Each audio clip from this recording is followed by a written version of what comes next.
Messieurs, bonjour, j'espère que vous avez la pêche et que la vie vous traite bien et que vous avez passé un magnifique été. Je ne comptais pas te faire cette vidéo de rentrée, mais l'actualité nous rattrape, une actualité brûlante et tragique qui m'a brisé le cœur. La semaine dernière, j'ai pris quelques jours de vacances, j'ai fait ma cure de silence virtuel, je me suis complètement isolé, j'ai éteint mon téléphone, j'étais dans ma grotte, dans mes vagues, en préparant ma valise. J'ai rallumé mon téléphone et la triste nouvelle qui m'a éclaté à la gueule, c'est le décès de Chadwick Boseman. Une mort surprenante car je ne savais pas qu'il était touché par le cancer. Un cancer qui était en stade 4, qu'il avait depuis 2016. Qu'il avait caché publiquement parce qu'il continuait à travailler. Il y avait des signes avant-coureurs parce que j'avais vu qu'il avait beaucoup maigri par rapport à Black Panther sur certains films que j'ai vu dernièrement. Et je me suis dit qu'il était fin, que c'était sa corpulence habituelle et qu'il avait fait beaucoup de musculation pour ce rôle de super-héros. Mais en fait c'était sa maladie. Sa maladie qu'il avait cachée aux yeux du public. Cet homme était courageux, il était inspirant. Et par ces vidéos, je voulais lui rendre un petit hommage. Paix à son âme, une grande pensée pour lui, pour sa famille, pour ses proches et surtout pour ses fans du monde entier, parce que Chadwick Boseman, par ses rôles et par son rôle de Black Panther, nous a tous unis. C'est le genre de mec qui cassait tout clivage, quelle que soit notre couleur de peau, quelle que soit notre nationalité, quelle que soit notre religion. Ce type était universel, il arrivait tous à nous toucher. Il portait en lui la pierre de l'humanité, que j'ai vu pour la première fois quand il a incarné un biopic très difficile, le rôle de James Brown, rôle où je l'ai rencontré pour la première fois dans Get On Up. Le film était plutôt inégal, mais il avait fait une performance remarquable pour tenir un tel rôle et un tel personnage qu'était James Brown. Et c'est là qu'il a été annoncé pour jouer le rôle de Black Panther. Je savais pas ce que ça allait donner, mais quelque chose qui m'avait mis en confiance, c'était Message from the King de Frederick Wells. Je sais pas si je prononce bien son blaze. Quel film et quel rôle aussi. Cet homme dans chacune de ses partitions, bien qu'il ait une présence physique remarquable, il a rapporté avec lui cette sagesse qu'il avait dans la vie, aussi bien que dans ses films. Et ensuite, T'Challa dans La Panthère Noire, où il a été magnifiquement introduit dans Civil War pour arriver à son film solo, dans lequel il a incarné un roi qui n'était pas fini, un roi qui devait progresser dans son rôle par rapport à son peuple, par rapport à sa politique extérieure et par rapport à ses ennemis. C'est un roi qui est en apprentissage, et ce que j'aimais beaucoup chez Chadwick, il arrivait à s'effacer pour mettre en valeur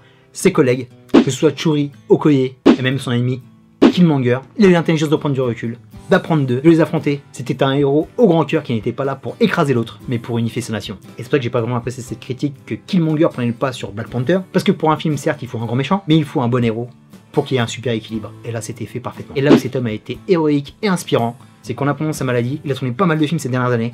Il a continué son travail qui le passionnait, joué des rôles très intenses dans des films d'action, sur Infinity War Endgame ou le magnifique Manhattan Lockdown. Bien que dans son film maintenant je comprends qu'il porte les stigmates de sa maladie, ce type était à fond. Là aussi c'était un magnifique justicier, un justicier qui était juste. Pas un mec qui était là pour tirer à tout va, mais pour comprendre son ennemi, pour comprendre ses motivations, et pas pour le buter.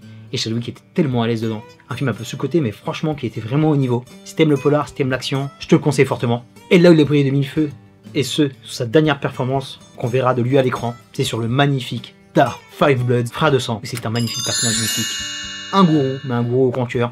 Un gourou que t'as envie de suivre. Tu bois ses paroles parce que ses paroles sont justes. Spike Lee faisait son Apocalypse Now avec ce film. C'est une sorte de Colonel Kurtz, beaucoup plus pacifique, beaucoup plus beau et stylé que Marlon Brando. Même si Marlon quand même déchirait aussi. Mais ces deux performances se répondent. Elles font écho l'une l'autre et on peut les mettre sur la même ligne. Pour rendre hommage à ces deux monstres de cinéma et un homme qui vient de rentrer dans la légende. Malheureusement par sa mort, il laisse un véritable héritage. Plus de cet héritage, il nous laisse aussi un message pour la vie.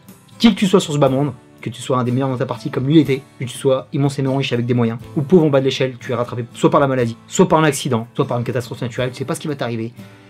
Tu veux partir demain comme tu peux partir dans un an, comme tu peux partir dans 50 ans, sans être à l'abri. Lui, comme moi, comme toi, dans ce genre de mort tragique de célébrité qu'on apprécie, nous dit à nous, quel que soit ton niveau de vie, de vivre ta vie pleinement, de la respecter, d'être reconnaissant.